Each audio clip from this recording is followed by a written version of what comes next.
मिश्रा श्रीमती इंदिरा गांधी पटेल नगर अकोढ़ा इलाहाबाद से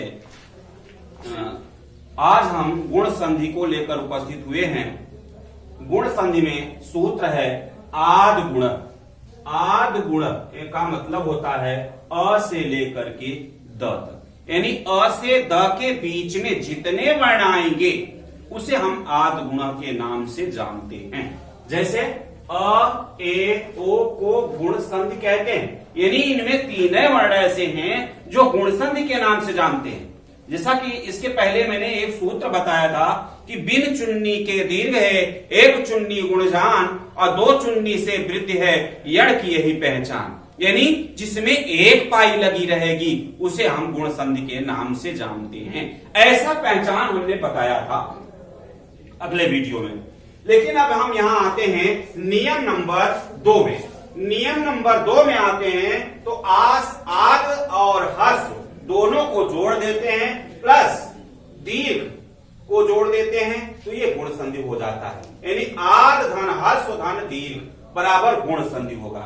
अब नियम नंबर 3 में कहा जाता है कि अ या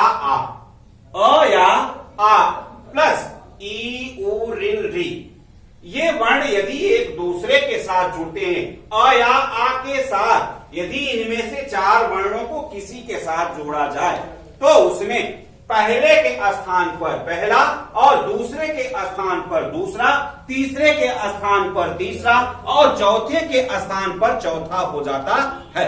ऐसा नियम इसमें हमने बताया है। तो अब नोट्स में मैंने समझा दिया है, आप लोग समझ लीजिए कि कहा जाता है कि यदि अ और आ को ई उ रिल री के साथ जोड़ते हैं, किसके साथ जोड़ते हैं? अ या आ को ई उ रिल री के साथ जोड़ते हैं तो पहले के स्थान पर पहला, दूसरे के स्थान पर दूसरा और तीसरे के स्थान पर तीसरा, चौथे के स्थान पर चौथा वर्ण हो जाता है। जैसा कि मैंने एक बात और बताई है कि कहा जाता है कि चुन्नी वाले, जैसे मैंने पिछले बताया ना कि चुन्नी वाले सूत्र, यानी चुन्नी का मतलब है पाई, पाई का मतलब है केवल एक की मात्रा से। यहां गुण संधि है इसलिए केवल एक पाई को हम लेते हैं। एक पाई का मतलब हो जाता है कि एक की मात्रा।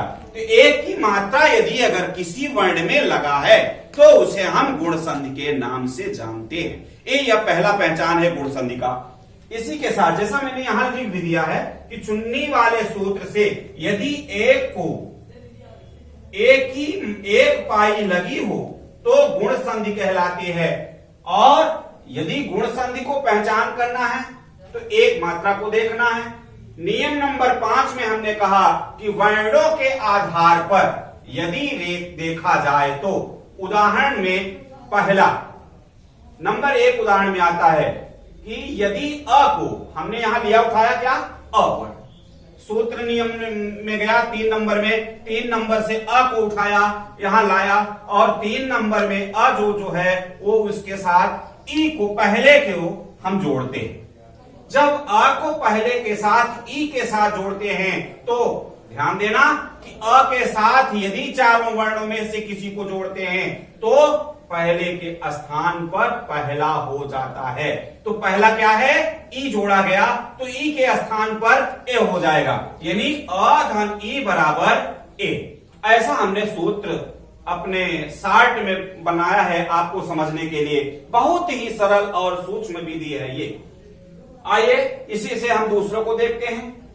अ के साथ फिर आया हमने यहां 3 नंबर में और अ को उठाया यहां लाया। अब इसके साथ दूसरे वर्ण को हम जोड़ते हैं, यानी उ को जोड़ते हैं। तो जब अ और उ को जोड़ते हैं तो ओ हो जाता है। क्या हो जाता है? ओ। क्यों? क्योंकि उ के स्थान पर दूसरा नंबर आता है ओ। जब दूसरा नंबर ओ आता है तो हम यहां अ धन उ बराबर ओ को लिख देते हैं। और जब हम अब तीसरे में आते हैं, तीसरा क्या है? अ को हमने पुनः उठाया और यहां लाया। इसके साथ हमने री को जोड़ा। री आपका तीसरा वर्ण बनता है। तीसरे वर्ण में यदि अ को जोड़ते हैं, चाहे री पहले लिख लो या बाद में, उससे कोई फर्क पड़ने वाला नहीं है। लेकिन होगा क्या? तीसरा वर्ण में देखिए, आइए हम सूत्र नंबर 3 में देखते हैं कि तीसरा वर्ण होता क्या है।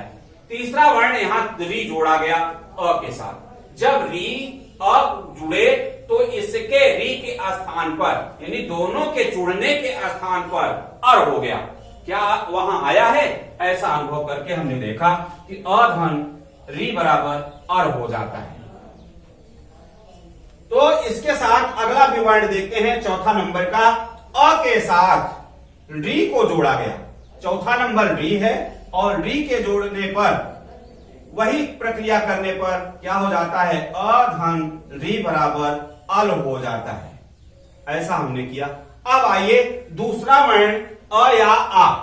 अ या आ को तो हमने समझ लिया, लेकिन अब इसमें एक वर्ण बचता है आ को इसके साथ चारों के साथ यदि हम जोड़ते हैं तो वही होगी प्रक्रिया। आइए समझ लेते हैं। जैसे दूसरे उदाहरण में हमने देखा कि आ को उठाया और आ के साथ पहला वर्ण ई है, ई को यहां हमने जोड़ दिया आ के आ साथ ई को, यानी आ धन ई बराबर अब क्या होगा? तो नियम नंबर 3 में जाएंगे। नियम नंबर 3 में जाकर के हम देखेंगे कि नियम नंबर 3 में यदि अ के साथ ई जोड़ा गया है तो उसका वर्ण क्या होगा? तो आ के साथ ई जोड़ने पर उसके स्थान पर पहला वर्ण ए हो जाता है और यहां ए लगाया गया। तीसरा क्या है? आइए अगला फिर जोड़ते हैं। आ धन उ, दूसरा वर्ण आपका उ है। अब आ के साथ उ को जोड़ दिया। जब आ के साथ उ को जोड़ते हैं तो अब वर्ण क्या बनता है? उ जोड़ने पर उसके स्थान पर ओ दिखाई दिया है सूत्र में, तो यहां ओ हो जाएगा। अगला इसी तरह से तीसरा वर्ण को देखते हैं कि आ के साथ यदि तीसरा वर्ण री जोड़ते हैं तो आ धन री बराबर, अब तीसरा वर्ण क्या है? सूत्र नंबर 3 में देखेंगे तो तीसरा वर्ण आपका री है, तो री के स्थान पर अर हो जाता है किसी भी वर्ण को जोड़ने पर, यानी ये दोनों वर्ण जोड़ने पर। तो यहां हमने आ को री के साथ जोड़ा तो अर हो जाता है। अब अगला वर्ण क्या होगा? अगला वर्ण यह है आ के साथ चौथा वर्ण वहां री है, आ धन री बराबर अल। आ धन री बराबर अल तो हमने यहां बता दिया, लेकिन जब आ और री को जोड़ते हैं तो चौथा वर्ण अल रहता है, इसलिए यहां अल हो जाता है। ये चीजें तो आपको बिल्कुल समझ में आ गई होगी, बहुत ही सूक्ष्म है और सरल है। आइए हम इसको उदाहरण के माध्यम से समझते हैं।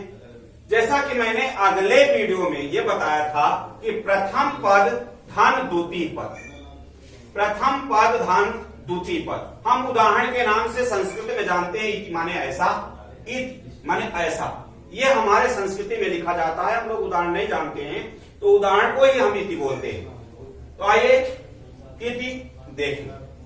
जैसे कि प्रथम पद प्लस द्वितीय पद बराबर संधि, कोई भी संधि हो, चाहे वो गुण हो, चाहे दीर्घ हो, यण हो, वृद्धि हो, कोई भी संधि हो, तो उसमें हम क्या देखते हैं कि जैसे उदाहरण आपका है सुरेश। सुरेश एक नाम है।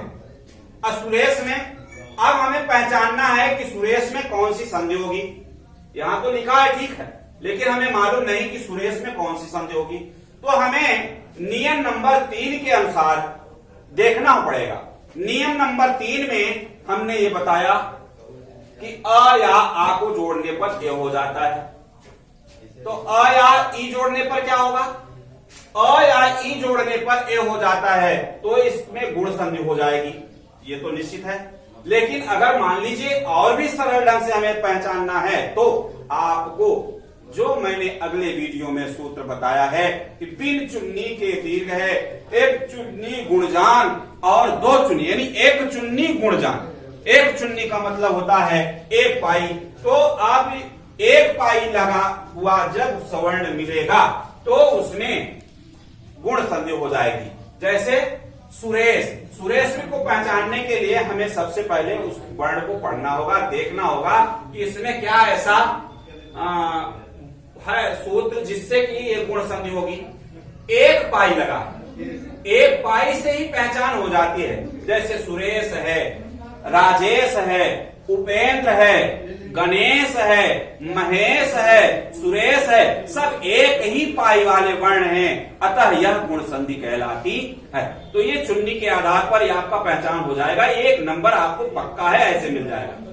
अब आइए देखते हैं उदाहरण को। उदाहरण विधि से समझने के लिए हमें सुरेश को ही हमने उठाया, अब इसको दो पद में बांट दिया, पहला पद प्लस दूसरा पद। तो पहला पद क्या हुआ, दो भाग में बांटने पर सुर हो गया, क्या हो गया, सुर। और ए के स्थान पर जब सुर बनता है तो ए के स्थान पर यहां ई हो जाता है, यानी ये जो ए की मात्रा है, जो ए की मात्रा है, ए की मात्रा जो है वो आ धन ई को जोड़ने पर ए बनता है। तो यही प्रक्रिया यहां हुआ, ए यहां छिपा हुआ है, ए छिपा हुआ है, जो ए है वो अ धन ई को दर्शाता है। तो यहां दो भाग हुए, यानी इसका बंटवारा हो गया। जैसे कि हम लोग मान लीजिए उदाहरण के लिए हम एक उदाहरण संदेश बताते हैं, दो भाई हैं, जब उनका दो भाग होता है तो बीच में एक दरार या मेर टाइप का बन जाता है, तो उसे जोड़ने का काम ही संधि करता है। तो आइए सूर धन ईस, तो यहां हुआ सूर को पढ़िए, सूर अ मिल रहा है, तो यहां हमने अ लिख दिया, प्लस का चिन्ह लगा दिया सूत्र के माध्यम से। अब बचा क्या है, ई, क्योंकि यहां ई छिपा हुआ है ए के साथ, वहां सूत्र में हमने बता भी दिया है, तो अ धन ई बराबर ए हो जाता है। अब मान लीजिए कि यहां ए है, क्योंकि वहां ए मिला है, तो सूत्र के अनुसार अगर देखें तो ए क्या बताता है, ई के साथ क्या जोड़ेंगे, या तो आ जोड़ेंगे या अ जोड़ेंगे। यदि दोनों वर्ण जोड़ते हैं तो ए बनता है। तो इसी कड़ी के अनुसार यदि देखा जाए तो ए वर्ण आपका वहां लगा हुआ है सुरेश में, तो ए के साथ ये महसूस होता है कि ई के साथ अ जुड़ा हुआ है, इसलिए यहां स्पष्ट हो जाता है कि सुरेश एक गुण संधि होगी। आइए हम और भी उदाहरण लेकर के आपको समझाते हैं। जैसे एक शब्द है उपेंद्र, इसमें दो भाग करते हैं, पहला भाग उप, दूसरा भाग इंद्र। जैसे हमने प्रथम पद प्लस द्वितीय पद बराबर संधि, कोई भी संधि हो, तो उप में क्या मिला, उप। यदि अगर हम पढ़ें तो प में अ मिलता है, तो अ धन ई बराबर ए, वही प्रक्रिया हुआ, यानी सेम टू सेम सुरेश ही जैसा ये उदाहरण आपको स्पष्ट होता है। इसलिए आपको पता हो गया होगा कि अ धन ई बराबर ए हो जाता है। अब अगला उदाहरण और लेते हैं। जैसे चलिए अभी तक तो हमने वर्ण को देखते थे, लेकिन अब जो है पद को देखेंगे, पहला पद प्लस दूसरा पद। कभी कभी ऐसा भी दिया जाता है परीक्षा में या पेपर में कि राजा धन इंद्र बराबर इसकी संधि क्या होगी और ये कौन सी संधि होगी। तो ऐसे में हमें पता करना होगा कि राजा और इंद्र में कौन सी संधि होगी। आइए हम निकालते हैं।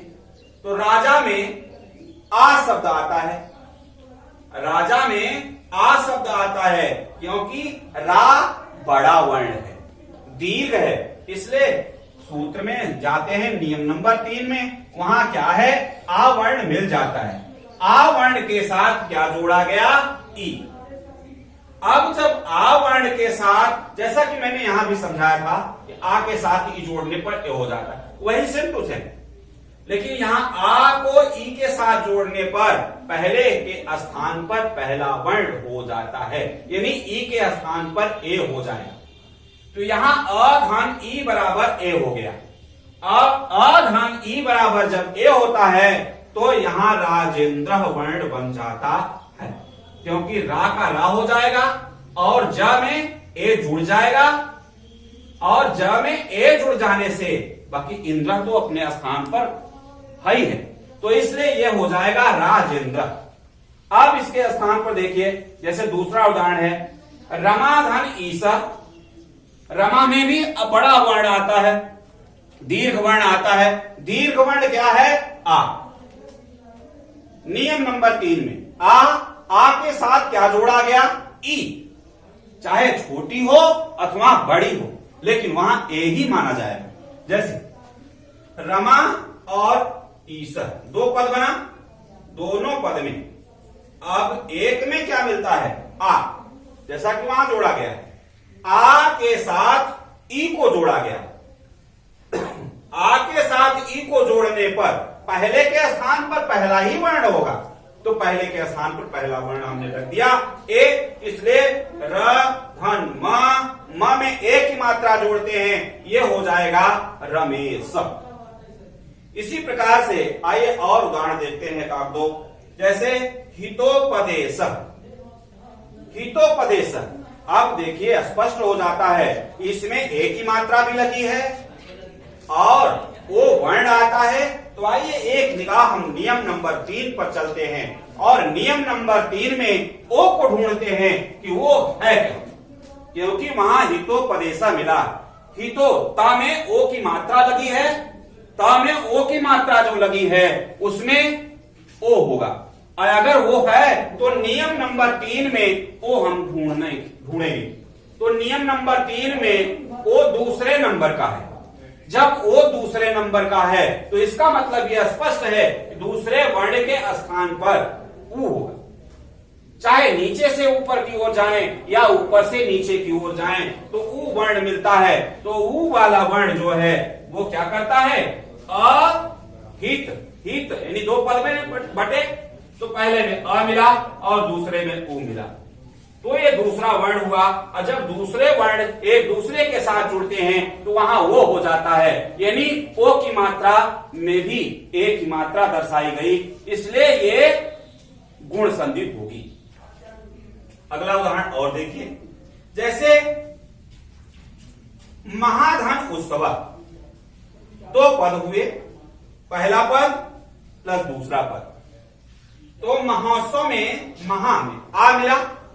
आ वर्ण नियम नंबर 3 में दिखाया गया है कि आ के साथ ऊ जोड़ा गया, यानी आ के साथ ऊ जोड़ने पर, आ के साथ ऊ जोड़ने पर ओ हो जाता है, यानी दूसरा वर्ण क्या होगा? ओ। और जब दूसरा वर्ण ओ होगा तो यहां हो जाएगा महोत्सव, महाधन उत्सव, महोत्सव।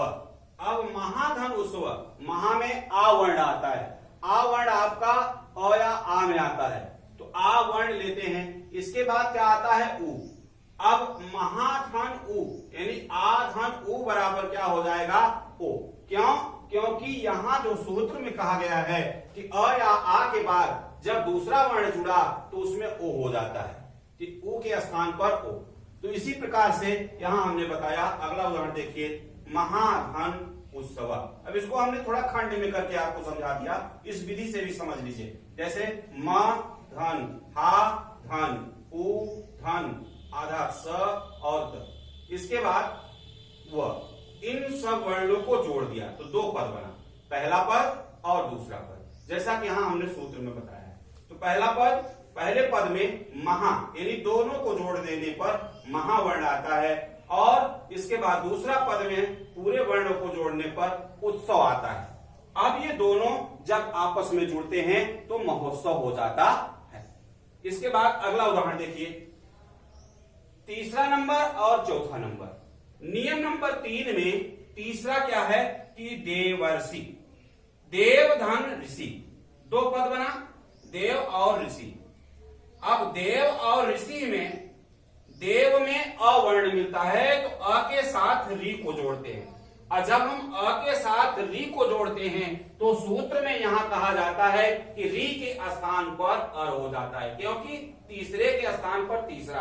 अगर इधर से देखें तो अर के स्थान पर री के साथ अ या आ जोड़ देते हैं। वैसे ही प्रक्रिया यहां किया गया है कि अ या री को दोनों को एक साथ जोड़ने पर अर हो जाता है। अगर अर वर्ण है तो अर से निकला हुआ वर्ण जो आएगा अ और री आएगा, तो इसलिए यह गुण संधि को दर्शाता है। क्यों? क्योंकि एक पाई लगा है।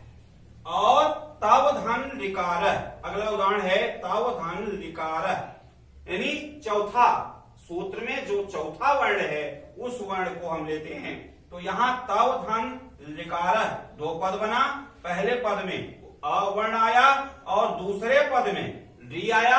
री आपका चौथा नंबर है और चौथे नंबर का वर्ण आपका अल हो जाता है। जैसे कि यहाँ चौथा वर्ण जो है री है, री के स्थान पर अल हो जाएगा, या अल के स्थान पर ली के साथ जोड़ने पर चाहे अ या आ, दोनों को एक साथ किसी भी वर्ण को जोड़ा जाए वहां अल हो जाता